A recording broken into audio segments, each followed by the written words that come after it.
วันที่10เดือนพฤศจิกายนนี้เมืองเงินแขวงสยามบุรีได้จัดพิธีเปิดตลาดนัดวางแสดงสินค้าโดยติดพันกับการเฉลิมฉลองวันสร้างตั้งเมืองเงินครบรอบ33ปี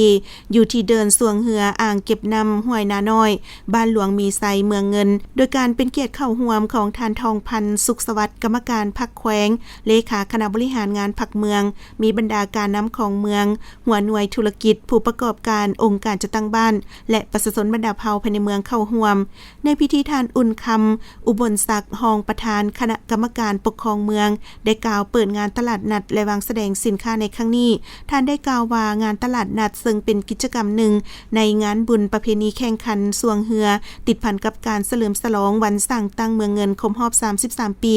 โดยถือเอาวันที่14พฤศจิกายนของทุกๆปีเพื่อเป็นการส่งเสริมการผลิตภายในให้เข้มแข็งประกอบส่วนในการพัฒนาเศรษฐกิจสังคมของเมืองให้ขยายตัวอย่างต่อเนื่องและยืนยง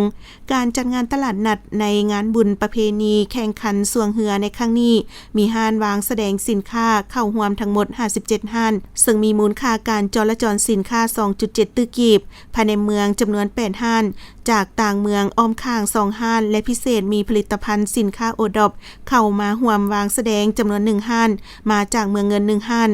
การจัดงานตลาดนัดในครั้งนี้เป็นการสร้างขบวนการเพื่อประกอบส่วนในกิจกรรมหนึ่งของงานบุญสวงเหือประเพณีประจำปี 2025 ติดพันกับการเฉลิมฉลองวันสร้างตั้งเมืองเงินครบรอบ33ปีทั้งเป็นการสร้างเงื่อนไขเอื้ออำนวยและส่งเสริมให้ผู้ประกอบการธุรกิจผู้ผลิตสินค้าภายใน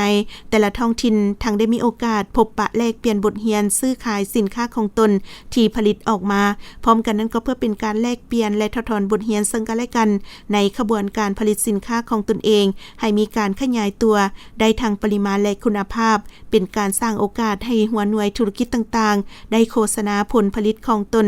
ได้ผลิตขึ้นมารับใช้สังคมก็คือผู้บริโภคได้รับรู้และเข้าใจเกี่ยวกับผลิตภัณฑ์ของชาวเมืองและสินค้ามาจากบ่อนอื่นๆมาวางจำหน่ายภายหลังสำเร็จพิธีอย่างเป็นทางการแล้วทางคณะประธานก็ได้ร่วมชมรายการแสดงศิลปะของโรงเรียนประถมและมัธยมจำนวน10รายการตื่มอีก